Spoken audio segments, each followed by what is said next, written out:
What is going on, YouTube family? It's your boy Gabe and welcome back to my channel. This is the channel where we talk about sneakers and streetwear. So for this video, I give you guys the 5th episode of the Streetwear Hunt series. This is a series where I hunt for local streetwear and I feature them here on my channel. Now, before we proceed, I'll just take this opportunity to let you guys know that there is an ongoing giveaway and we are going to give an Air Jordan 1 High Royal Toe to one lucky winner. There's a separate video where I explain all the mechanics. Panoorin nyo yun, guys. I will put the link in the description box below and malay natin, baka kayo na yung susunod na manalo. Okay, so that being said, let's move on to today's video. So yung brand I feature ko for today is called Armory Apparel. This is the package that they sent over. Obviously, hindi ko pa siya nabubuksan. And I just wanted to thank the whole Armory Apparel team. Shout out to Joseph and Jamak Yambao, to Miko Busangilan. Thank you for this package. I really appreciate it. So disclaimer lang, guys, even if pinadala to sa akin ng Armory Apparel, I will still be genuine with my review. So it's fair to everyone. Okay, so hindi ko na papatagalin pa. Ako din excited na ako makita tong package na to, kung ano yung laman. Let's go. Okay, so nabuksan ko na off-screen yung package and they sent over 2 t-shirts. Let's start off with the first one. So, ito yung sticker nung first one. Nakalagay dito is Armory Apparel. It's not the end of your story. Regardless kung ano yung pinagdadaanan nyo today, pinagdadaanan nyo in your life, this is not the end. We should keep moving forward. I really like how you guys address a certain issue. This is very empowering. Now, let's move on to the t-shirt. As we all know, ang uunahin ko palagi is yung tela test. Okay, so far so good. Like what I said sa mga previous reviews ko sa mga streetwear brands, nagiging staple talaga ng local streetwear na maganda yung tela, makapal. So here is their tag. So plain and simple, very straightforward, malinis ang pagkakagawa, and it works. They also have this, in the end, everything will be okay. If it's not okay, it's not the end. Hindi lang maganda yung design, maganda din talaga yung pinapaabot nilang message to everyone. So, nakalagay din dito yung line nila. So, it's not the end of your story. Very simple. It's very basic. Pero guys, this is a perfect example na hindi nyo kailangan mag-go crazy to deliver a powerful message. I'm really satisfied with the front pa lang. Wait till you see the back. Alam nyo naman, mahilig ako sa large graphics. And Armory Apparel did not disappoint. Bam! Look at that, guys. Tingnan mo, ang ganda. It's the same design with the sticker. Sobrang ganda din ng print. So, napakalakas talaga ng message, guys. And hindi lang siya cheesy message. It really brings a lot of things in perspective.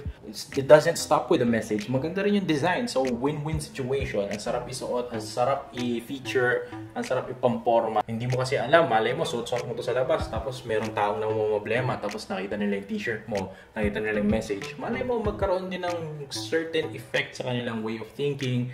And then, baka nakatulong ka pa without you knowing it. To be honest, it's becoming my favorite shirt. Hindi ko pa nasusuot.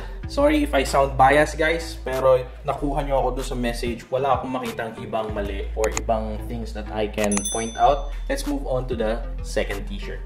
Okay, t-shirt number 2. Meron siyang 3 stickers na kasama. Meron din nung unang sticker. So, we have discussed that already.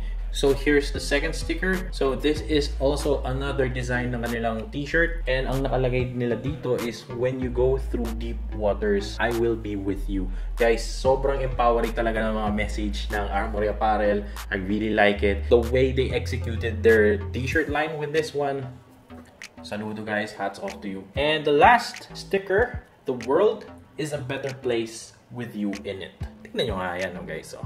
Okay, let's move on to t-shirt number 2. Here is their tag, as usual, same as the first t-shirt. It's very straightforward. It works, so I can't say anything bad about it. Yung print nila feels thin. So it's thin, but it feels like hindi naman siya cheap or less quality. Pagdating naman doon sa kapal ng t-shirt, I feel it's the same consistency with the first t-shirt. So makapal din. And let's move on to the front graphic. Plain lang na nakalagay Armory. There you go. I like the whole feel of it. Basic, plain, but at the same time, malakas yung appeal. Ganito yung mga gusto kong pormahan eh. Yung simplihan lang pero may mabigat yung dating.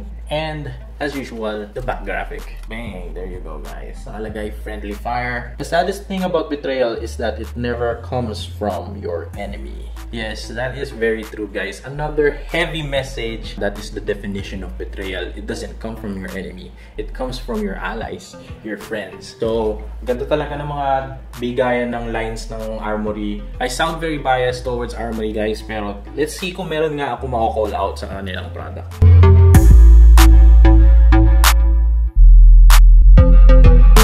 Tinitingnan ko lang, guys, kung meron ako may pinpoint mga call out na pwede nilang pag-improve on.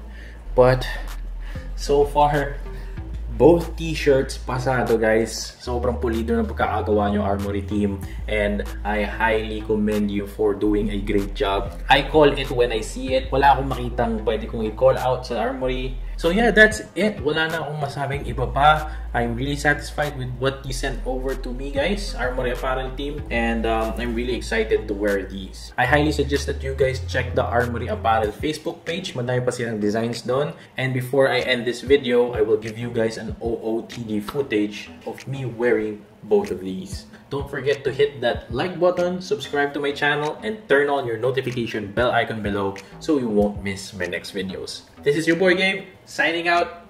Peace.